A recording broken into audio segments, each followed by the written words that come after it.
"40,000 of them in the whole of Asia. That's all there are left. Their numbers are decreasing every day. They're vanishing, despite the fact that they're revered in religious life. There's even a Hindu elephant-headed god called Ganesh.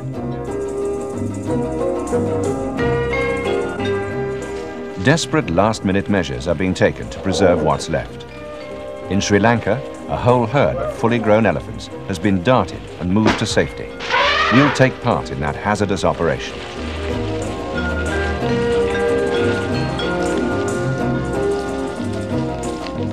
Not long ago, thousands of Asian elephants were tamed for logging work in the forests. Many were caught in Assan. Now there are so few elephants left in the wild that the Indian government has banned further catching there. Survival cameras rode with the catchers to record the very last roundup of all, a phrase that sadly sums up the plight of the Asian elephant.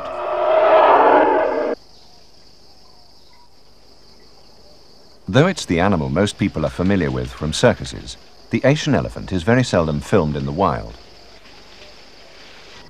Wildlife films and television usually star the African elephant. It's a slightly bigger animal with far bigger ears. It's more likely to carry big ivory.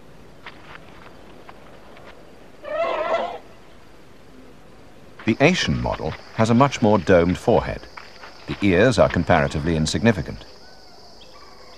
Head-on, there's no mistaking the bulk of the African species. There's a small difference in the trunk, too. The African has 2 prehensile lips at the tip. The Asian, only 1. With the Asian elephant, Elephas maximus, only the bulls carry tusks. It's very rare to find a big tusker, probably because big ivory was shot out long ago. Asian elephants have been captured and trained for hunting, ceremonial and work for at least 3,000 years. Indian rulers, especially the Mughal emperors, put them into their battle line. So did more recent military commanders. Elephants were used as recently as World War II in the Burma campaign to carry ammunition. Within modern times, elephants in India were still numerous enough occasionally to derail a train.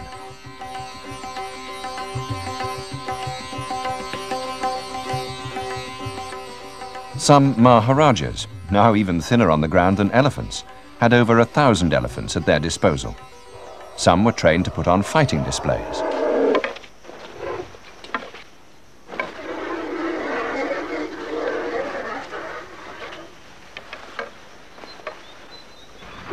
This rare archive film was shot as recently as 1934 in Jaipur state.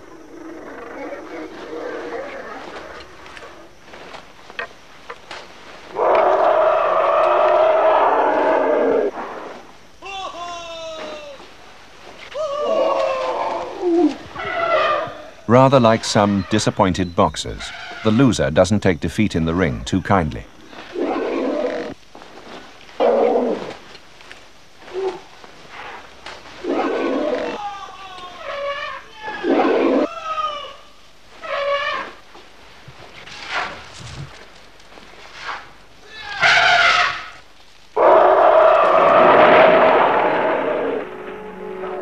On ceremonial occasions, an Indian princeling could rely on an impressive turnout of elephants. There were plenty more in the wild where those came from. The Maharaja of Patiala's eldest son certainly wasn't short of elephants at his wedding in 1936. That crown is all diamonds. As to the wedding coach, what else would it be drawn by but elephants?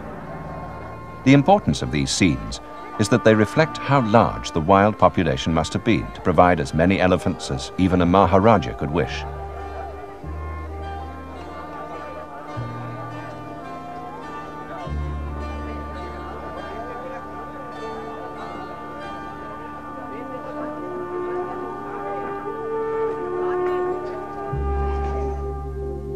But the picture has sadly changed, even since the 30s. 100 years ago, the Asian elephant's range was far, far larger. It was found right across the east, from Iraq to China.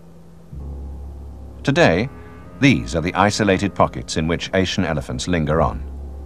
A world total optimistically put at 40,000. One of those more populated pockets is the Indian state of Assam, close to the Burmese border. And that's where the last authorized roundup of wild elephants recently took place. There may be as many as 4,000 elephants left in this region.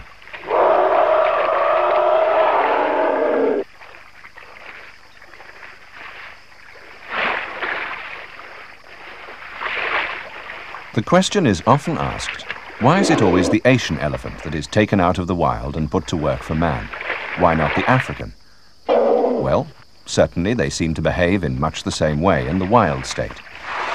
Is the Asian elephant more docile, more easily tamed? There's no real evidence to support this. Until fairly recently, there was a successful African elephant training center in Zaire. So perhaps it's just a question of opportunity. In Asia, there are many forests in which the elephant has proved an ideal working aid. Religious and ceremonial life is more formal and developed than in Africa, and the elephant makes an ideally impressive addition to state or religious occasions. Nevertheless, the impression lingers on that the Asian elephant is more easily tamed. Well, let's join the last roundup in Assam and find out how easily.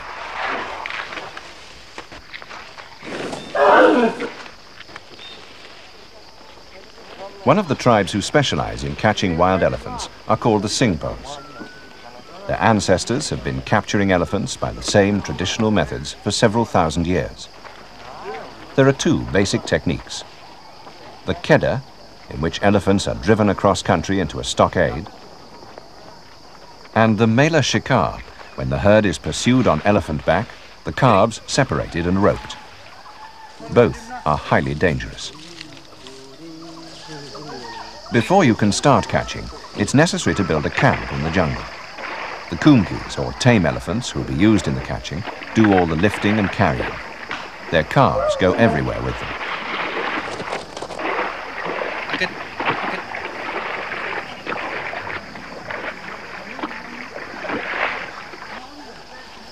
At a command, a kumki will break a small tree in half.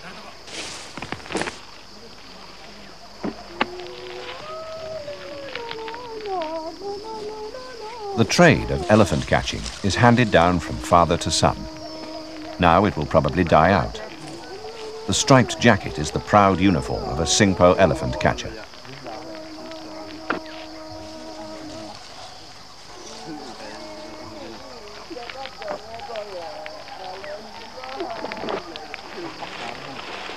At dawn, the catching elephants are loaded up with the gear. All the ropes are hand-woven by the team.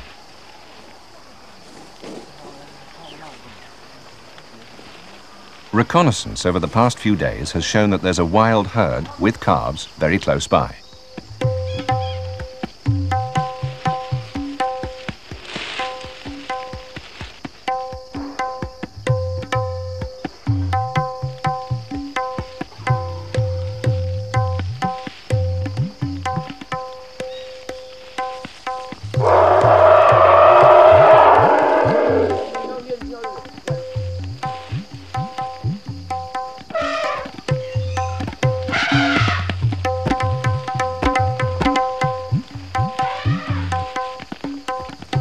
The incredible thing about the mela is the way the wild elephants appear to be lulled into false security by the presence of the tame ones, even when they're being chased by them.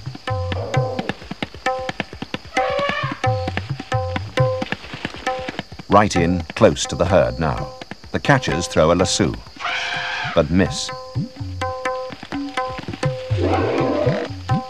The chase takes the catchers out of the open country of the elephant grass and back into the forest. And there, at last, they separate the calf.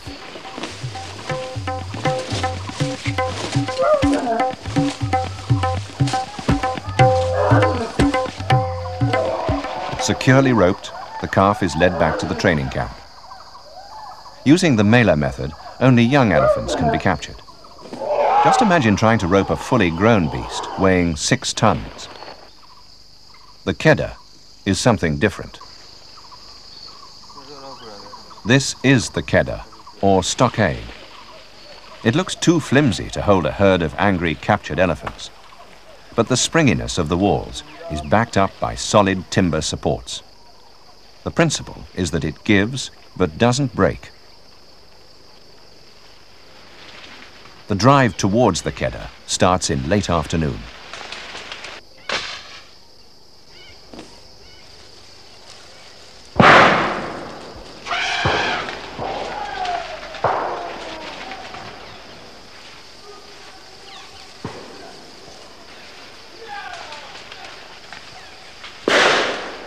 The thunder flashes and beaters are driving the herd towards the long, open wings of the stockade.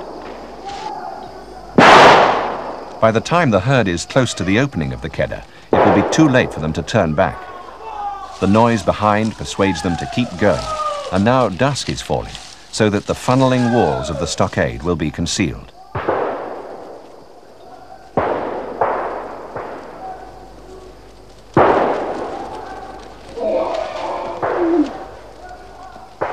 By the time the moon is up, there are a dozen furious elephants inside the keddah.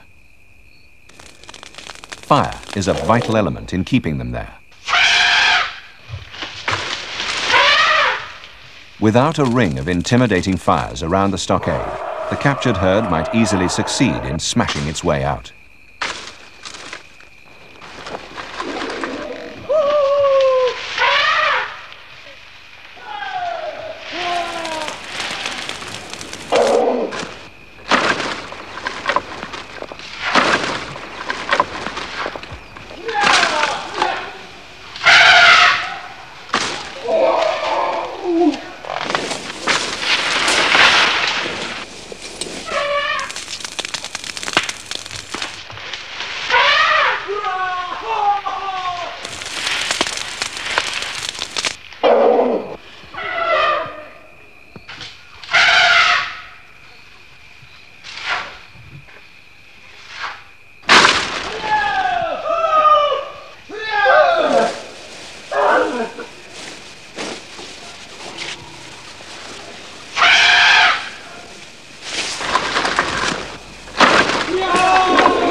Next morning, the catching team is exhausted. But not the elephants. They're as fresh as ever.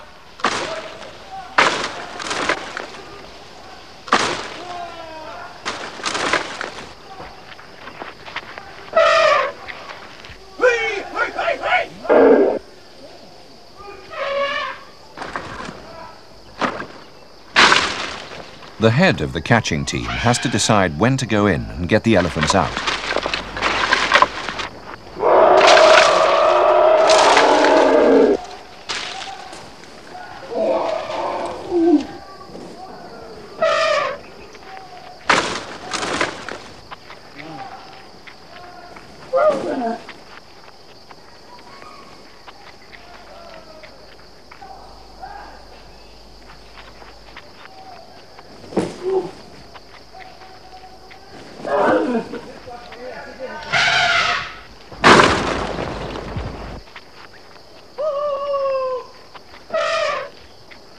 The herd is not likely to calm down, so he tells his men to mount up.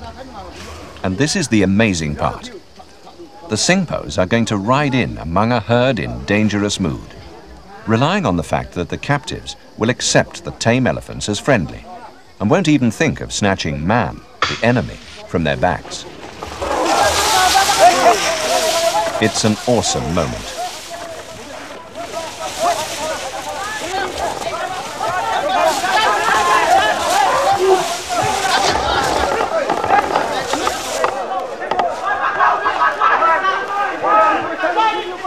The first objective must always be to rope the calves. In the confusion and stampede, there's a danger they may be crushed.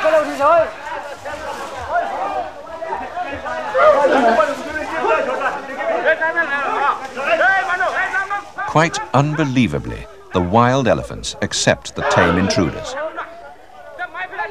There's a bit of pushing and shoving, but no real violence.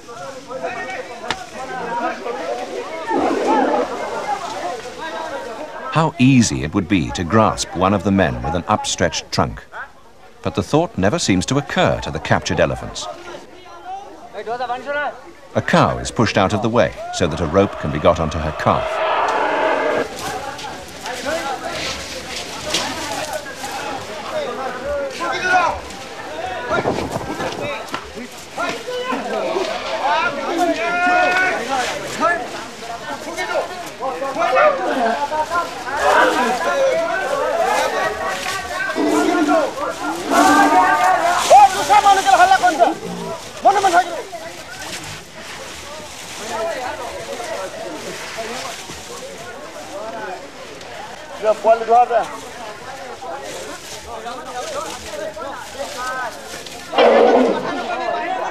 In half an hour, without a casualty to man or elephant, it's all over.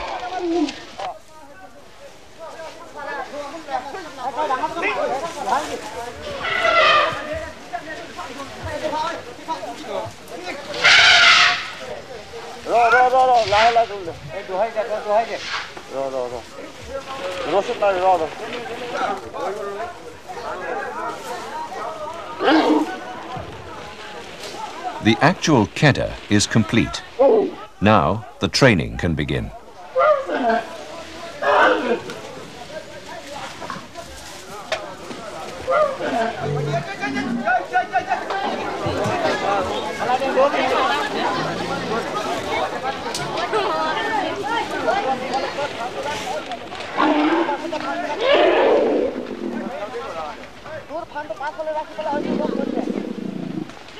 It's 8 miles to the Singpo's training camp.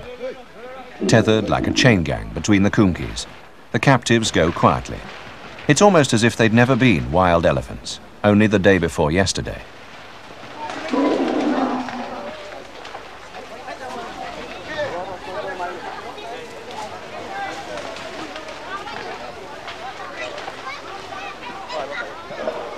On their way, they pass their real enemy in life, the handiwork of the tree feller. It's the destruction of forests all over the Far East, more than any other single factor, that has put paid to the Asian elephant. That and the continual growth and spread of the human population. These things, rather than hunting or capture, have put the Asian elephant on the danger list.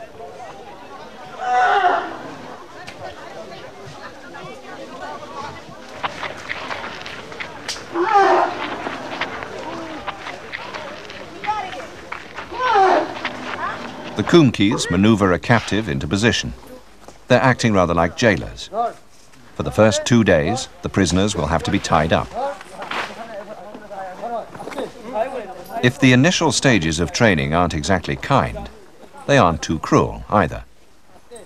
At the very least, the Singpos aren't going to mark their captives with rope burns, if only because they're worth about 10,000 rupees each. That's about £700. The elephants have got to be persuaded to accept man, and there's no way they're going to do that if they're running around loose. Conservationists see nothing against the use of elephants for work in forestry. They're possibly influenced by the fact that if there are going to be any tame elephants in the future, there's got to be a healthy wild stock to supply them.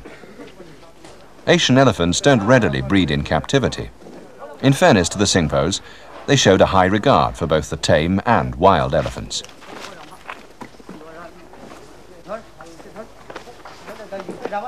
Those are the buyers, deciding how much they're prepared to bid. They'll be able to drive their elephants away, partly run in, within a fortnight.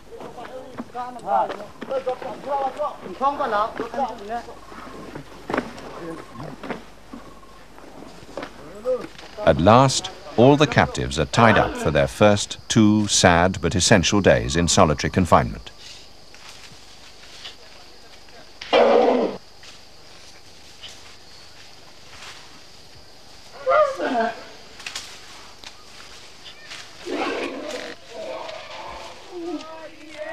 Soon after comes another crucial stage in the training process. It takes place at night, and might also be called ordeal by fire, since fire intimidates and subdues the elephants. It might also be called ordeal by song, though the singing is said to have a soothing effect. Under these dual influences, the elephants get used to being touched and even tapped with a stick.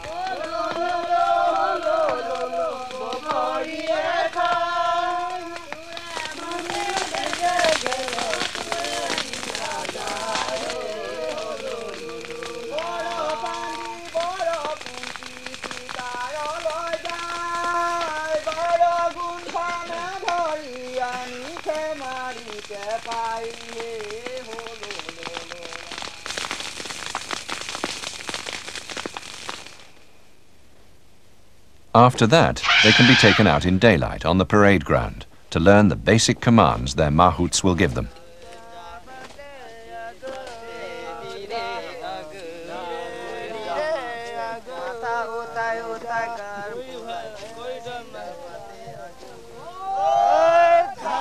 Halt.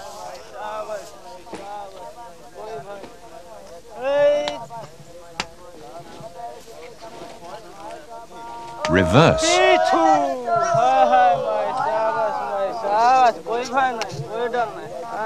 The Kumkis on either side act as schoolmasters. Forward.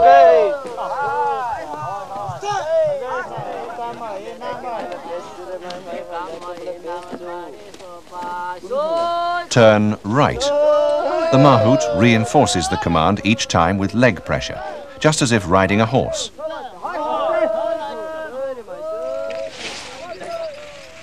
And here, 6 months after capture, is the fully tamed product, working in the forest.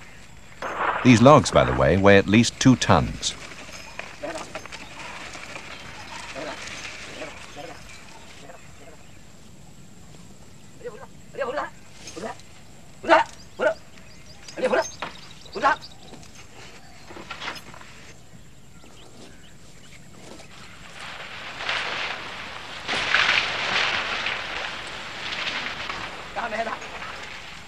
It's hard to say whether Asian elephants enjoy working, since no one is ever going to be able to ask them. It probably depends on the mahout, and most mahouts, though sadly not all, value their elephants too highly to ill-treat them.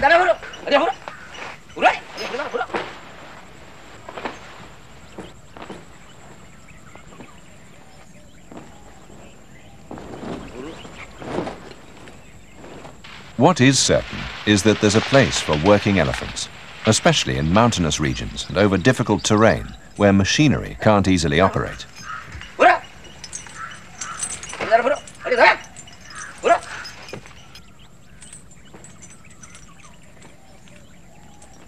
Just look at this delicacy of touch.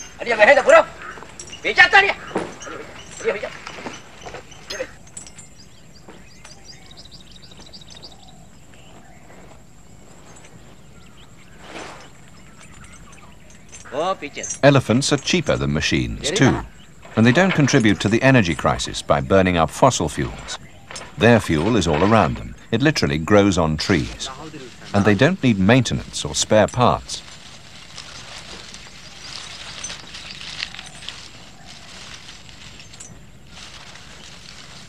And just occasionally, they get a chance to show a machine who's boss.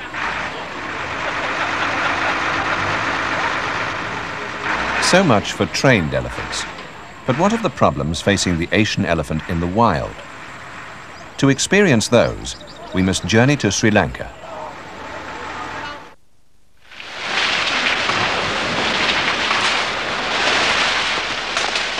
Wherever it still exists, the Asian elephant is in direct conflict with the spreading human population. Man cuts down its forest home.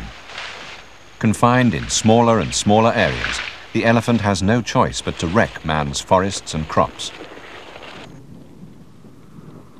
These scenes could have been filmed almost anywhere in Asia. Forest is being cleared by the quickest possible method. And after the fire has gone out, bare, desolate earth remains that may produce crops for a few years. The need to feed Asia's enormous population is, of course, paramount.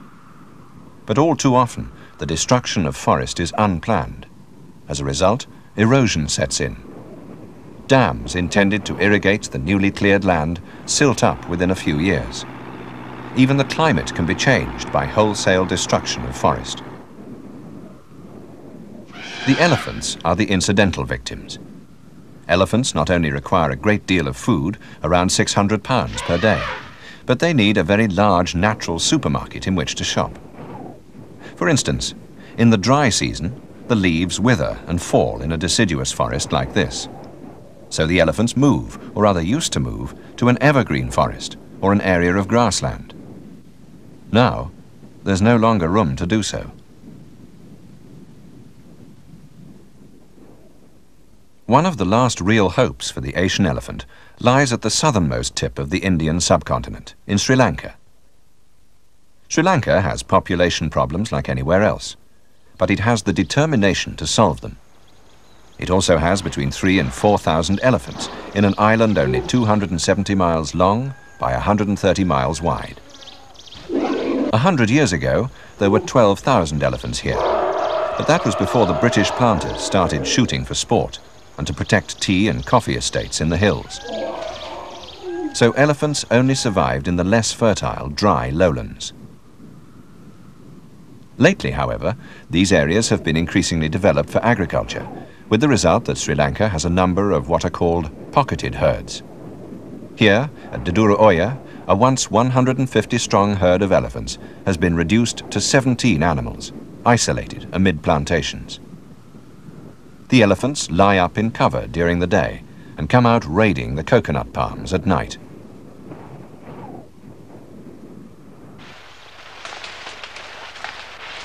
Sometimes, if they feel like a meal of palm fronds, the elephants don't even wait for darkness.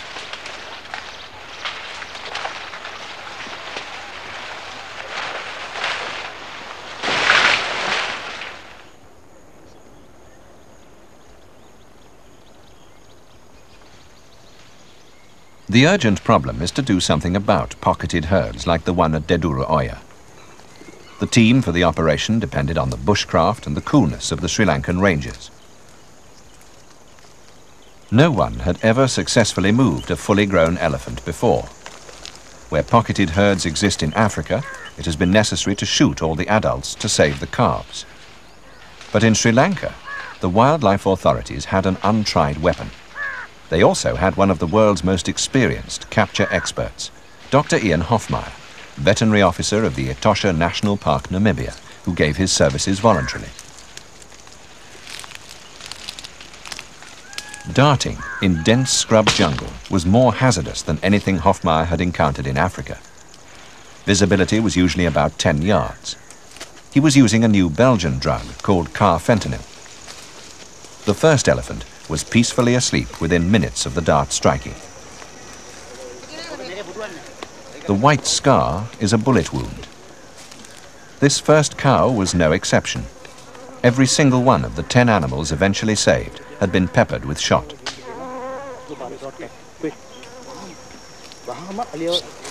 It's easy to blame the local farmers and villagers, but the blame doesn't really lie with them, rather with the authorities who allowed piecemeal agricultural development in the early years. Now in Sri Lanka, development is planned to minimize conflict with wildlife. The Wildlife Department has its own team for elephant conservation work, led by Ainsley Fernando.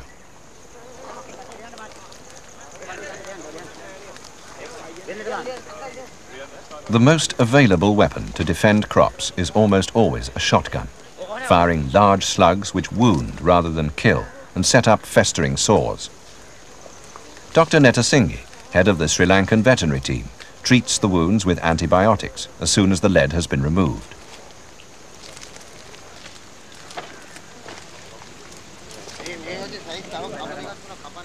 Five of the 10 darted elephants were blind in one eye. After the first darting success, Hofmeyer toasts Mr. Perahera, Assistant Wildlife Director, in king coconut milk. Not all the dartings went as smoothly as the first. One morning, the team went after a big tusker.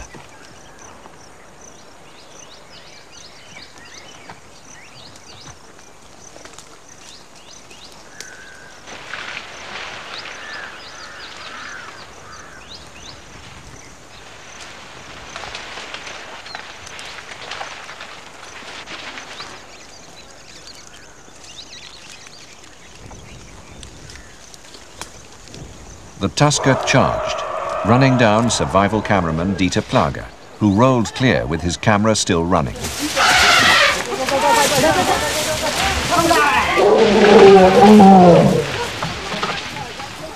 Not all the disasters were on the human side. The villagers demanded that 2 rogue elephants be removed. They'd been shot at so often that they were ready to kill on sight. The team approached the first bull with special caution.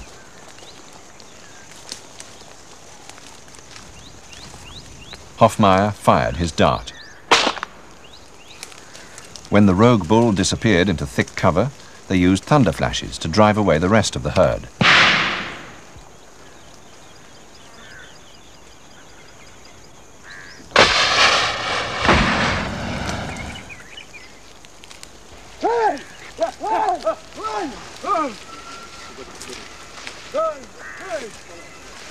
Not good place.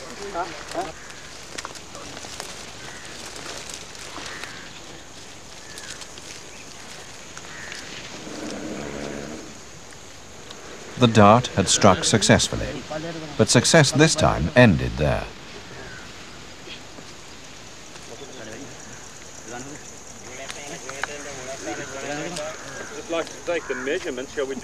No wonder the bull had turned a man-killer.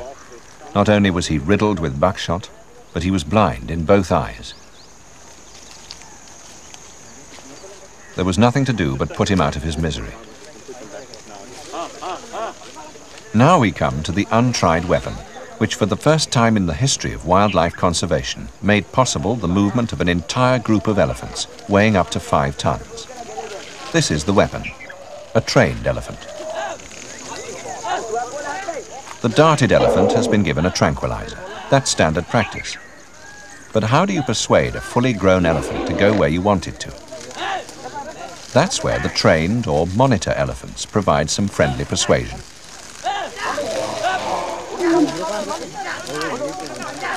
One initial difficulty was that the mahouts controlling the monitor elephants just didn't believe in the effectiveness of the drugs. At first, they were reluctant to work closely enough, but gradually their confidence increased.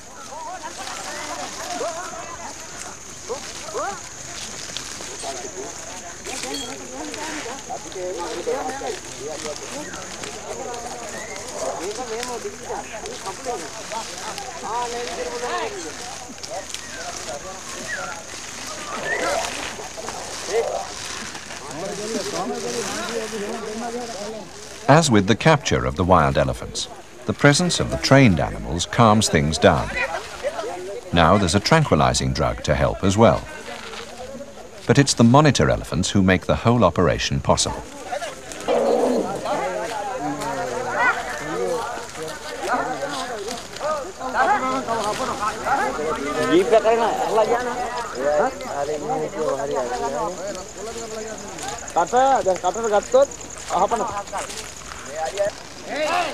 The coconut palms are part of a plantation that has had to be abandoned due to constant raiding by the elephant herd. Soon the plantation will be productive again. But what's the future for the captured elephants? They'll be moved 70 miles by road to Wilpatu, one of Sri Lanka's 5 national parks.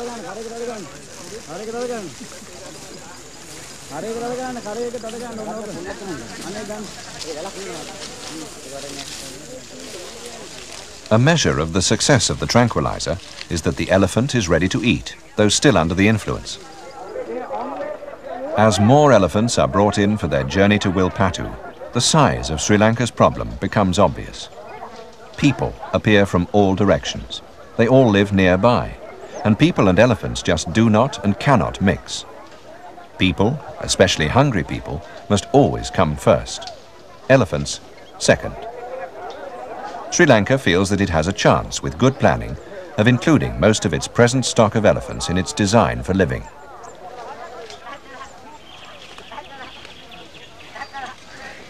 We now reach the part of the operation that would be unthinkable without the help of the monitor elephants.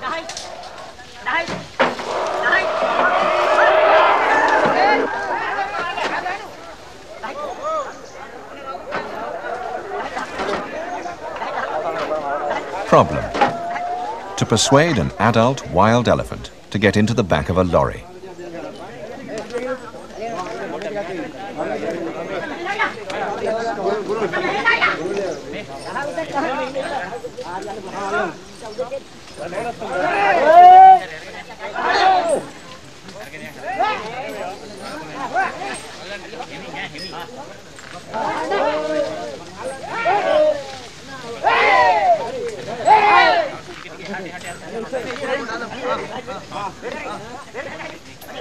Problem nearly solved.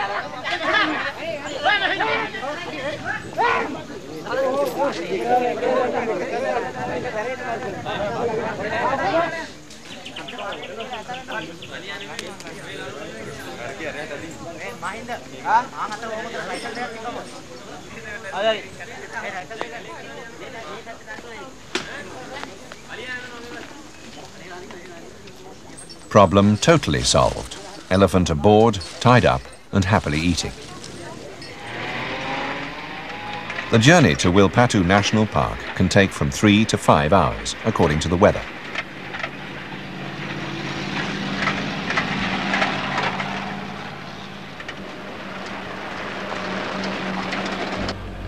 Frequent stops were made to check on the load and to inject more tranquilizer when necessary. The monsoon was just beginning.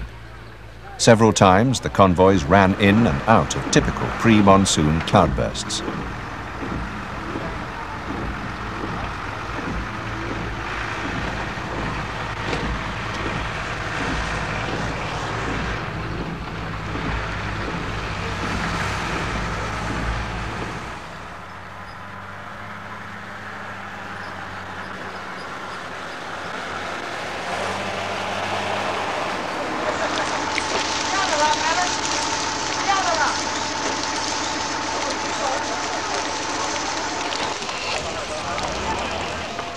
The release area in Wilpatu was well into the center of the park. On the way, another storm hit them, turning the track into a slippery paste.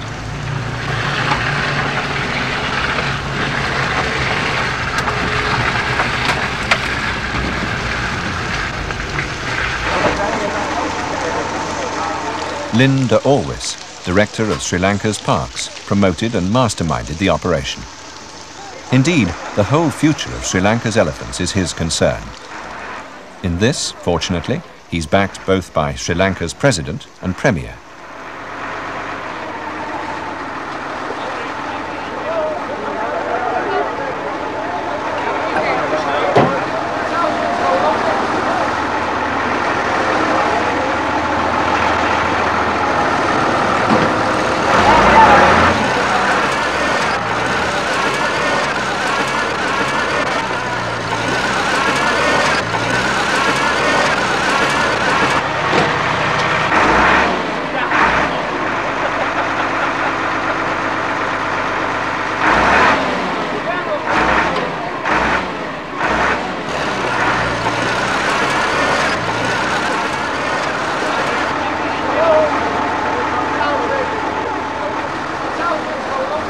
When the storm passes, a final check by Ian Hofmar.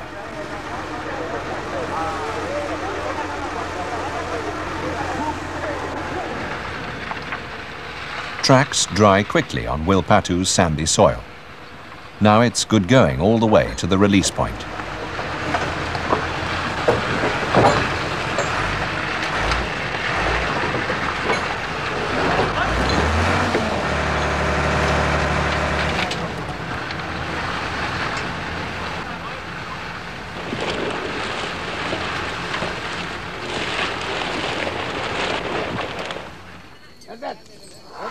It has been decided to make the first release at night, in the hope that the elephant wouldn't immediately wander too far in strange surroundings. First, Hofmeier gave it a very small shot of the immobilizing drug, and then the team guided it out with ropes onto the unloading ramp.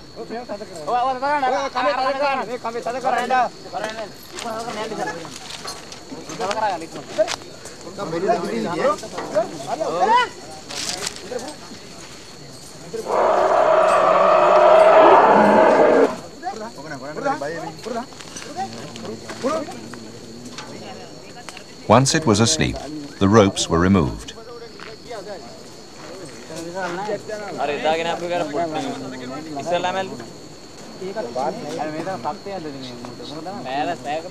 A final shot of the antidote into the ear.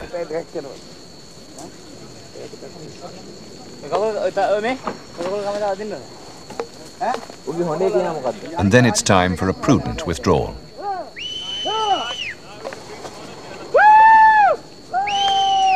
The number 1 inscribed on the elephant's backside in hard gloss paint will enable the parks to keep a check on its movements for quite a long time.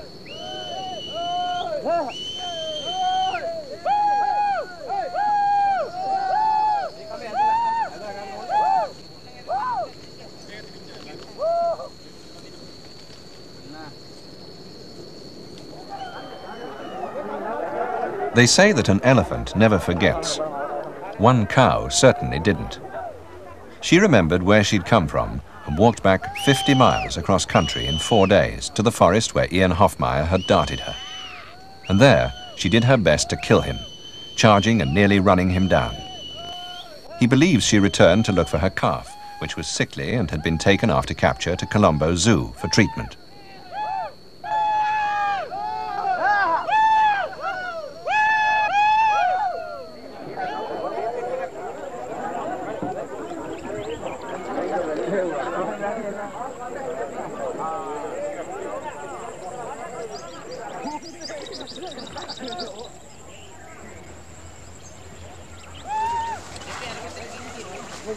Number 10, the last one, is given its marking and its freedom. There can be no more catching for a while. The monsoon has finally broken.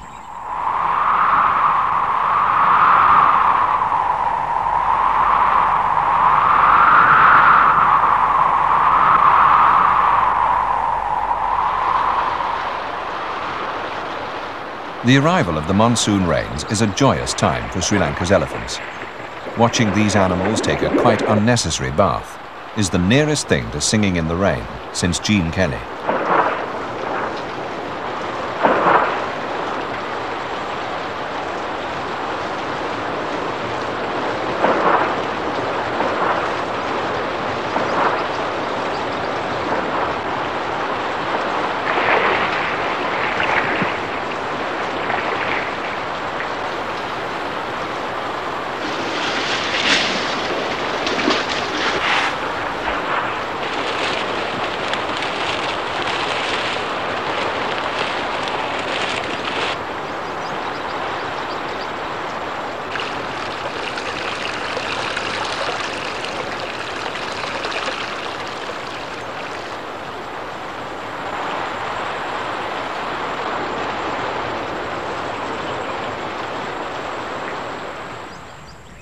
And following the monsoon, there's limitless grass and green stuff and everything good to eat.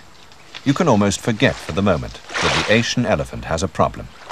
The problem simply of surviving as a species.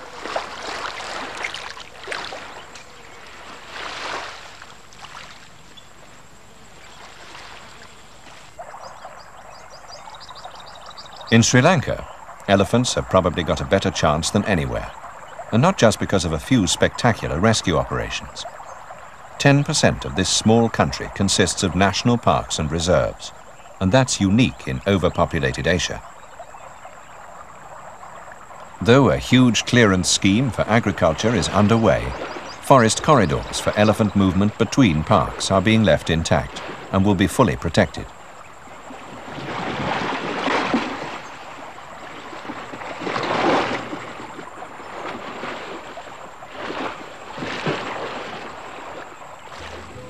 If any further argument is needed to persuade the world that the Asian elephant just cannot be allowed to disappear by default, then these scenes of a family herd bathing in Yala National Park, Sri Lanka, must surely be eloquent enough.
Every August full moon, in the city of Kandy, ancient capital of the Sinhalese kings, there takes place a ceremony called the Perahera.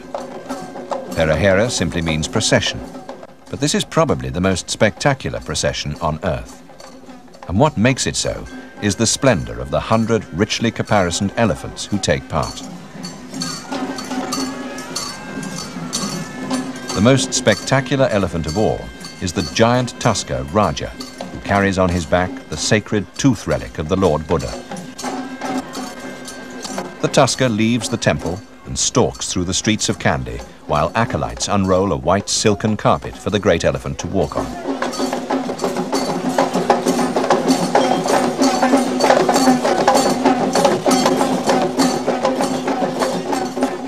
The Kandy Perahera represents 3,000 years of Eastern culture and religious life, in which the Asian elephant has played a continuous and central part.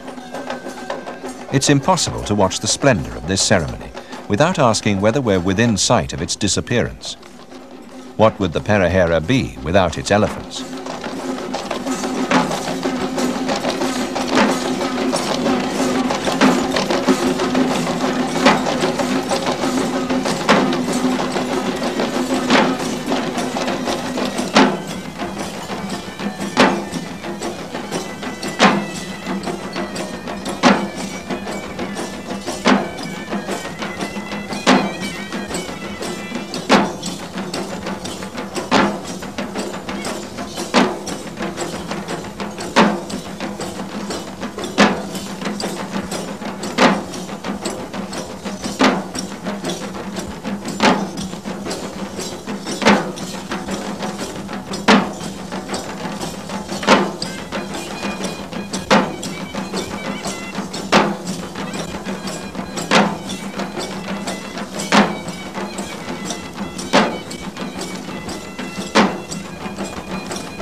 The President of Sri Lanka stands and pays his respects as the tusker passes.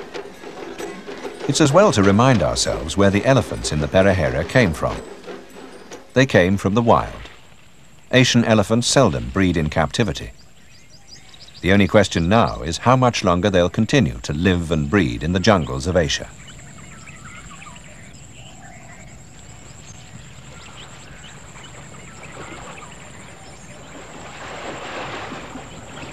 For the record, here's the most optimistic view of the numbers the world has left. India and Sri Lanka, 15,000.